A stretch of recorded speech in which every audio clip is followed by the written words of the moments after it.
Shalom shalom. Bwana Yesu asifiwe. Tumsifu Yesu Kristo. Mpendwa unayefuatilia mafundisho kupitia channel yetu ya Mikono ya Kristo, Mungu akubariki sana kwa kuwa unatenga muda wako kufuatilia mafundisho kwenye channel yetu ya Mikono ya Kristo. Ninakuombea kila lililo jema. Mungu akupe hitaji la moyo wako kwa kujitoa kwa namna pekee kufuatilia mafundisho kwenye channel yetu ya Mikono ya Kristo.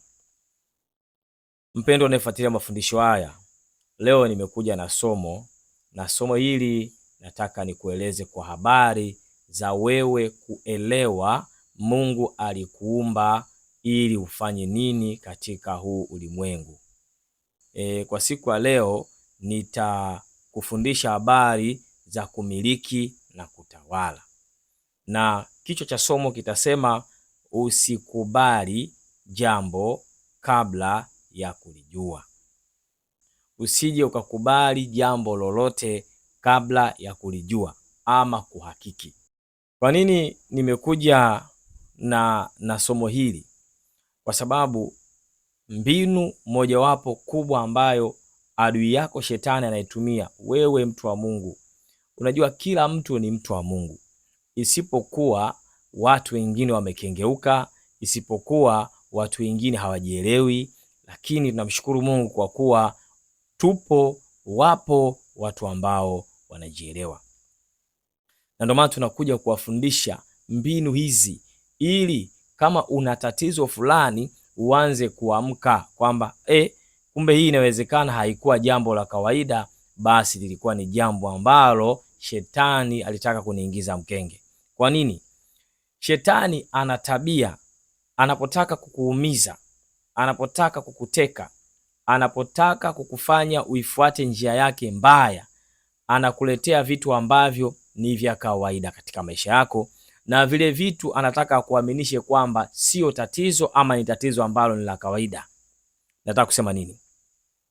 Nataka kusema hivi, inawezekana wewe unatakiwa ufanikiwe, lakini ukiwaangalia watu waliokuzunguka wote hawajafanikiwa, kwa sababu shetani tayari ameshawawini, ameshawakamata. Sasa wewe utajifunza wapi?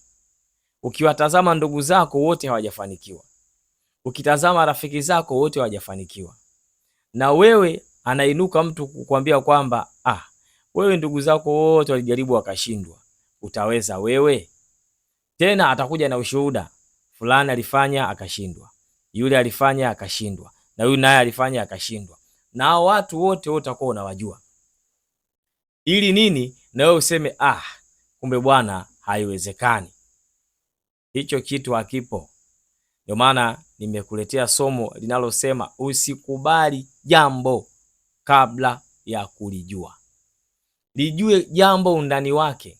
Kama unaambiwa haliwezekani, ulijue kwa nini haliwezekani.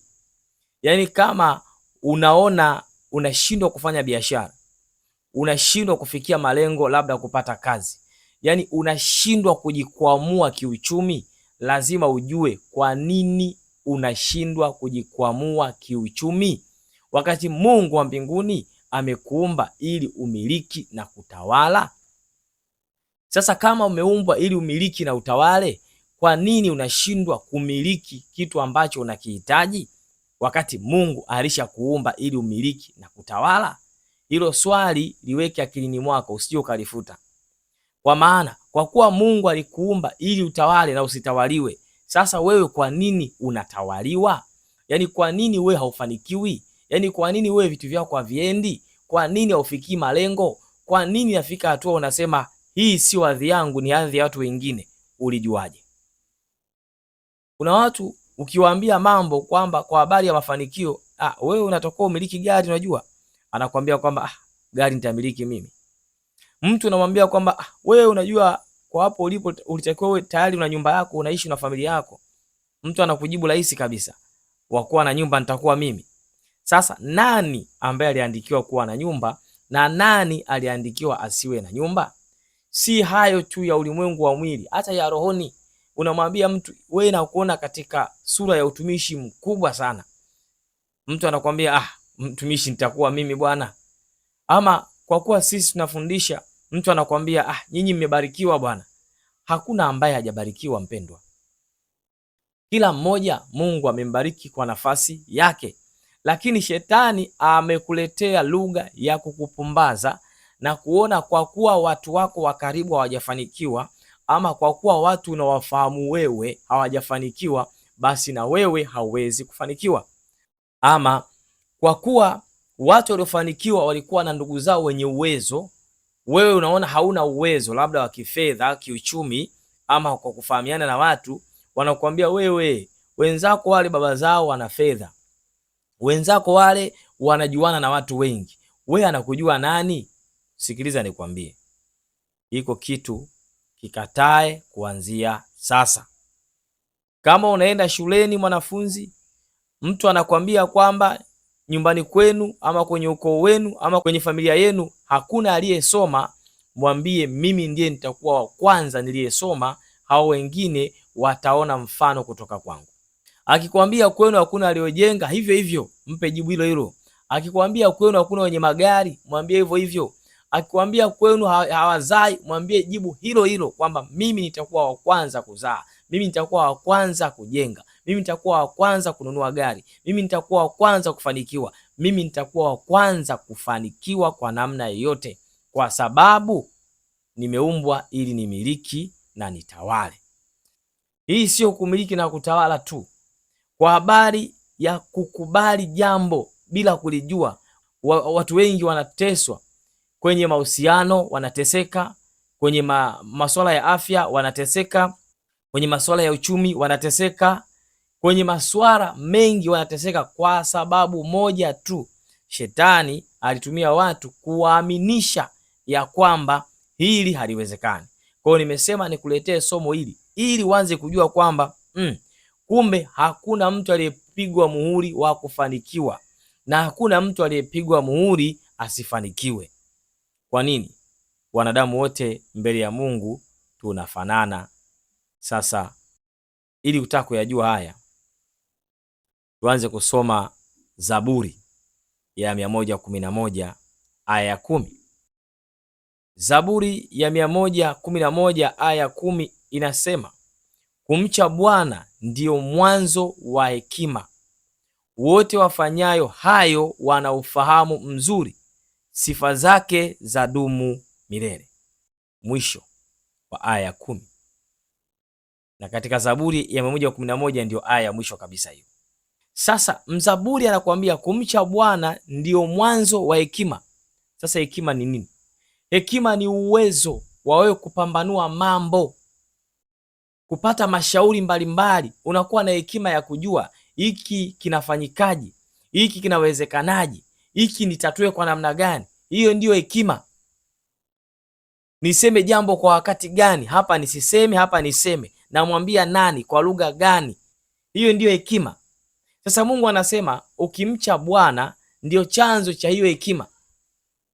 Sasa wewe ambao unamtumikia Mungu, unampenda Mungu, maisha yako ni ya kumtumikia Mungu, unashindwaje kufanikiwa wakati tayari Mungu anasema ndio mwanzo wa hekima, na anasema wote wafanyayo hayo wana ufahamu mzuri? Nini maana ya ufahamu?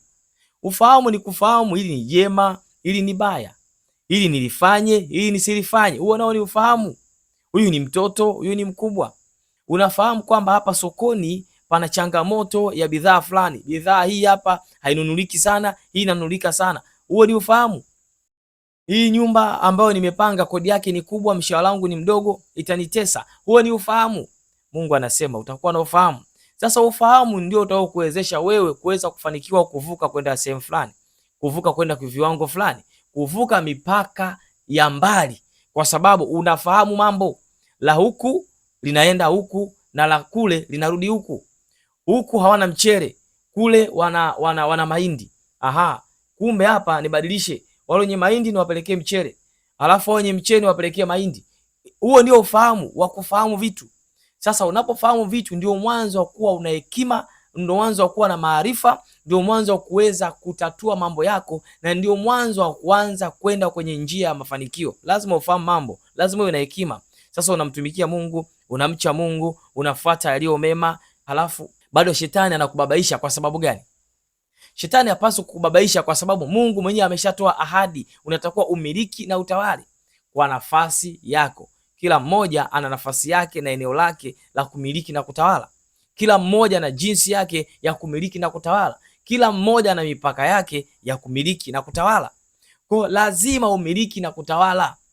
Ndio maana hakuna mtu ambaye anaishi pangoni. Mnaishi kwenye nyumba ama viota. Hiyo nyumba manake unapokaa hapa unalipa kodi au ni kwako, vyovyote itakavyokuwa, ni sehemu yako, unamiliki na kutawala. Ukisoma kitabu cha Mwanzo sura ya 1 aya 26 hadi aya 27, Mungu anasema nini kwa habari ya kumiliki na kutawala? Fungua Biblia yako. Huwa napenda kusema neno fungua Biblia yako, mwe mna utaratibu wa kuwa na Biblia hizi za kufungua. Msipende kutumia Biblia za kwenye simu. Maisha tulionayo sasa hivi ni maisha ambayo yamegeuka sana. Na wewe unayotumia Biblia, hakikisha maduka unayokwenda kununua Biblia usinunue kila mahali. Lakini vile vile pendelea kujua aina ya Biblia unayosoma. Unanunua wapi? Unaihakiki Biblia yako. Kuna Biblia siku hizi zimeshaleta matatizo. Ziko nyingi sana. Kwa hiyo mwenzangu mpendwa, unaweza ukajikuta una Biblia, unasoma Biblia kumbe haijakamilika.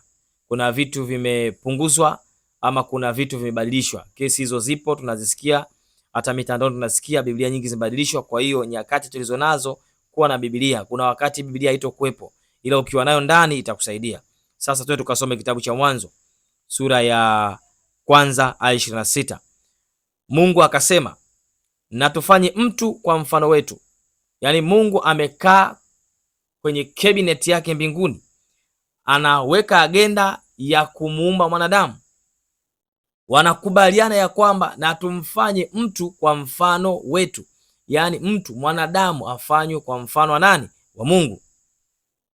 Kwa sura yetu, wakatawale samaki wa baharini na ndege wa angani na wanyama na nchi yote, na pia na kila chenye kutambaa kitambaacho juu ya nchi. Fikiri hapa ili neno limewekwa wazi kabisa, haliwezi kukubabaisha, kwamba Mungu anasema ukatawale samaki baharini, ukatawale ndege wa angani, wanyama na nchi yote. Unaelewa kwamba Mungu amekuumba ili umiliki na kutawala. Sasa nani anapata nguvu na ujasiri gani wa kukwambia wewe hiyo sio hadhi yako, ama anakuambia wewe sio wa kumiliki, ama anakuambia wewe sio wa kutawala? Huyu ni nani ambaye anapingana na Mungu? Amesema nimemuumba mwanadamu ili akamiliki na kutawala viumbe pamoja na nchi yote. Kwa hiyo maisha yako yote Mungu anataka umiliki na kutawala katika lile kusudi ambalo Mungu amekupangia na eneo lako la kumiliki na kutawala. Kila mmoja anapaswa kumiliki na kutawala kwa nafasi ambayo Mungu amemjalia. Lakini ukisoma aya 26 anasema Mungu akaumba mtu kwa mfano wake. Kwa mfano wa Mungu alimuumba mwanamume na mwanamke aliwaumba. Sasa Mungu ameweka wazi kwa habari ya kumiliki na kutawala.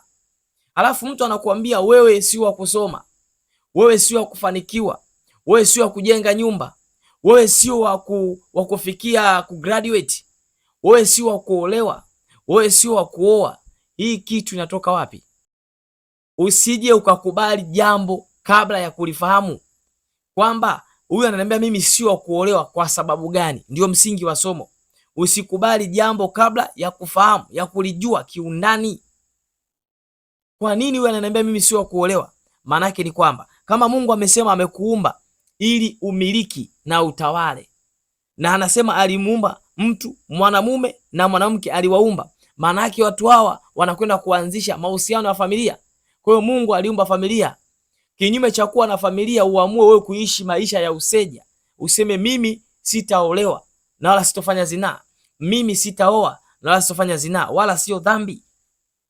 Hiyo ni hiari yako. Lakini kusema mimi siolewi kwa sababu kwetu hawaolewi, hilo ni tatizo. Ndio maana nakwambia kwamba usikubali jambo kabla ya kulijua. Ukiona unatatizwa na jambo la namna hii, tafuta watumishi, waeleze.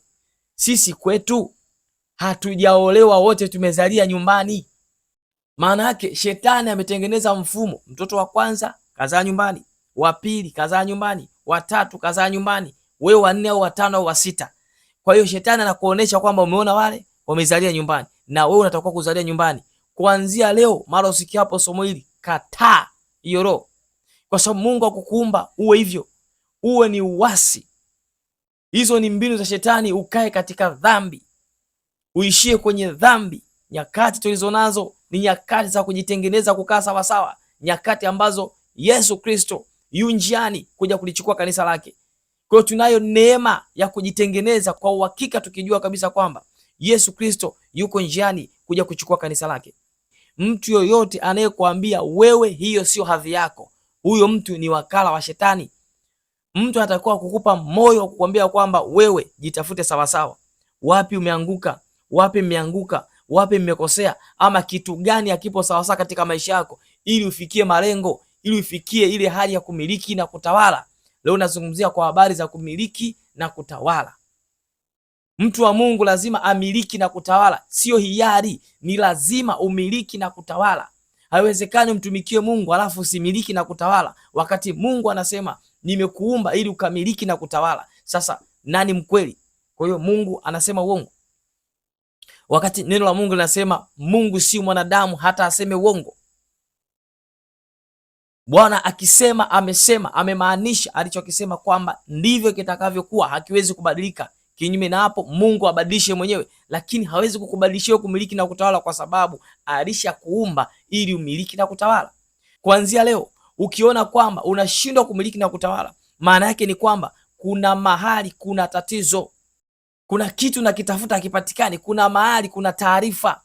Kweli kuna vitu vingine Mungu anakuambia subiri hapa mpaka ufikie hatua fulani ndio utapata kitu fulani. Ndio maana nimekuambia usiamini jambo lolote kabla ya kulijua. Yaani hakikisha unayo taarifa rasmi kwamba mimi umri wa kuoa umefika, lakini Bwana majeshi anasema hapana, hautaoa mwaka huu, kuna miaka 4 mbele ndio utaoa. Sasa Bwana majeshi akiyasema hayo ni kwa sababu anazijua mwenyewe, kwa ajili ya kukuepusha na mifumo ama na mambo ambayo yangeweza kutokea nyakati ambazo wewe ungefikiri ni sahihi kuoa. Wapo watu wengi sana walijaribu kufanya jambo la namna hiyo, na Mungu aliwaonya kwamba wakati wa kuoa umefika, lakini wewe wakati wako kuoa bado, subiri. Hiyo iko wazi. Hata kwenye swala la watoto, unamwona baba yetu Ibrahimu alichelewa sana kuwa na mtoto mpaka uzee wake, lakini alikuwa ni mtumishi wa Mungu, tena alipendwa sana Mungu na ndio baba wa imani, lakini alipata mtoto nyakati za jioni kabisa. Ina maana Mungu alikuwa aoni? Si aliona? Wakati ulipofika akampelekea ujumbe kwamba sasa mke wako majira kama haya atakuwa na mtoto. Kwa hiyo majira na nyakati ni mpango wa Mungu, haijalishi. Lazima ujue kwamba mimi biashara yangu haijafanikiwa kwa sababu nipo kwenye matengenezo. Mimi sijapata kazi kwa sababu Mungu hajaruhusu nipate kazi kwa wakati huu. Wakati ukifika Mungu atanipa kibali na nitapata kazi. Lazima ujue, usikae na taarifa za watu wengine kwamba yani wewe haufanikiwi kwa sababu labda fulani hajafanikiwa, ama ukoo wenu hujafanikiwa, ama wewe sio hadhi yako. Hiyo ondoa. Mungu ametoa mamlaka kwa watumishi. Kila mtumishi wa Mungu anayo mamlaka, na Biblia iko wazi katika mambo yote, imejifunua. Mungu amejifunua kwa kila jambo lake. Kumbuka Biblia ni neno la Mungu. Mungu anasema na wewe, anasema na watumishi wake, anasema na watu wake, anasema na watu wa mataifa. Mungu anasema na kila mmoja kwa habari inayomhusu. Luka sura ya 10 aya ya 19. Neno la Mungu linasema, tazama nimewapa amri ya kukanyaga nyoka na nge na nguvu zote za yule adui, wala hakuna kitu kitakacho wadhuru. Wala hakuna kitu kitakacho wadhuru. Mungu anawaambia, Yesu anawaambia hawa wafuasi 72 walienda kuifanya ile kazi ya kuhubiri huko na huko. Sasa usomapo Biblia usipendelee sana kuwaona wengine.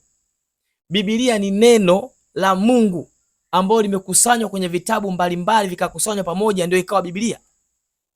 Unaposoma Biblia uelewe kwamba unasoma neno lako linalokuhusu wewe.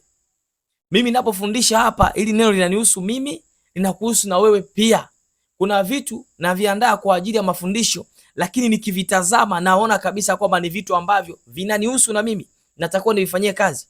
Kwa hiyo unapoona anasema Mungu anaposema tazama, Yesu anasema, tazama nimewapa amri ukanyaga nyoka na nge na nguvu zote za yule adui, wala hakuna kitu kitakachowazuru. Jiambie wewe, yani mimi Yesu amenipa mamlaka nikiwa kama mtoto wake. Umepewa mamlaka, ndio maana halisi ya kubatizwa. Umeungamanishwa kwenye ukoo wa Daudi. Umekuwa wewe ni wa Yesu, ukoo wa Yesu, sio ukoo wenu. Huo ukoo wenu kama ulikuwa hauna, basi Yesu Kristo anavyo vitu ambavyo kwenu hakuna, kwa sababu ambazo wanazijua za kimiungu. Maana kama vitu hakuna ni masuala ya kimiungu na matambiko. Kwa hiyo Yesu anakuambia inawezekana. Nimekupa mamlaka, nimekupa funguo, nimekupa kila kitu. Wewe mwanadamu unayo mamlaka. Sasa kama unayo mamlaka, kwa nini mtu anatoka anakuambia kwamba haiwezekani na wewe unakubali? Usikubali jambo lolote kabla ya kulijua. Unahangaika nini? Leo hii watumishi tumejazana kila mahali. Sawa, uwe makini. Tumekuwa watumishi wengi na wadanganyifu wamekuwa wengi hivyo hivyo. Lakini walau tofauti na zamani, watumishi walikuwa wachache. Neno la Mungu linapatikana kwa taabu. Unaenda sehemu hawajui Mungu, hawajui neno la Mungu, hawajui chochote. Wao wanajua ni kula, kulala na kushughulika na mambo yao. Hawajui kinachoitwa Mungu. Lakini leo ukikaa kwenye mitandao, ukikaa kwenye simu yako, ukitembea walau kila mahali, neno la Mungu limefika. Kwenye mitandao neno la Mungu limefika. Kwa kama unatatizwa, tafuta watumishi. Usikubali kukaa na tatizo usilolijua solution yake. Lazima Mungu akuambie kwa nini haufanikiwi. Kwa nini haufikii malengo yako? Kwa nini haubiliki na kutawala? Kwa nini umekuwa ni mtu wa kustruggle to every day? Unajibidisha, unafanya bidii za kila aina, haufikii malengo. Kwa nini? Lazima ujiulize kwa nini. Alafu Mungu atakwambia sababu ni hii na hii na hii. Then what? Utarekebisha mahali ambapo pana tatizo. Watumishi watakusaidia. Ndio kazi ya watumishi. Msipuuze watumishi. Watumishi wanafanya kazi za mwilini na za rohoni, kukuambia wapi ambako kuna tatizo. My friend, sisi kama watumishi tunakutana na mambo mengi sana. Leo nimekuambia kwa habari ya kumiliki na kutawala. Next time nitakuja kukufundisha kitu kingine. Kwa wakati mwingine nitakufundisha jambo lingine. Nitakufundisha kwa habari ya magonjwa. Magonjwa ambayo mnayaona ya kawaida. Sisi tumeomba na Mungu amewafungua watu wengi sana kupitia magonjwa ambayo hawakutegemea na madaktari wamewatibu yakashindikana, lakini Mungu ameyafungua. Sasa hii ni habari pana. Kwa hiyo unaposema kwamba usikubali, maana yake shetani amenyanyua vita kubwa ya ufahamu. Anawakamata watu ufahamu, anawaaminisha watu ya kwamba hili ni la kawaida. Hakuna jambo la kawaida mbele ya Mungu. Kila jambo mbele ya Mungu lina kusudi. Ili nini? Uweze kufikia ile njia ambayo Mungu amekuumba hapa duniani.